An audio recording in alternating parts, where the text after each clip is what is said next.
Gacagati ga thigithigi iria ikoretwo ithiũrũrũkĩirie ũhoro wĩgiĩ cukari bũrũri-inĩ, atongoria kuma icigo iria irĩmagwo cukari nĩ magĩte na gĩikaro na minista wa ũrĩmi Mwangi Kĩũnjũrĩ. Muoroto mũnene wa gĩikaro gĩkĩ arĩ kwarĩrĩria mathĩna marĩa makoretwo mahũmĩire rũhonge rũrũ na ũrĩa rũngĩarahũrwo. Challenges facing the industry were highlighted as follows. 1. Low cane supply, cane pushing, aging equipment and obsolete technology, the high debt portfolio, farmers' arrears, staff salary arrears, non-remittance of deductions, lack of regulations, poor corporate governance, lack of sector funding, excess sugar importation, among others.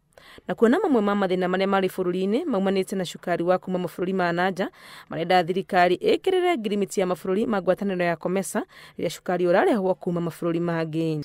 That sugar importation be restricted to the provisions of the COMESA Free Trade Agreement. Ningĩ nĩ mahĩtũkĩtie ministry ya ũrĩmi ĩthondeke kamĩtĩ ya mwanya ya gũthingata maũndũ marĩa maiguanĩirwo.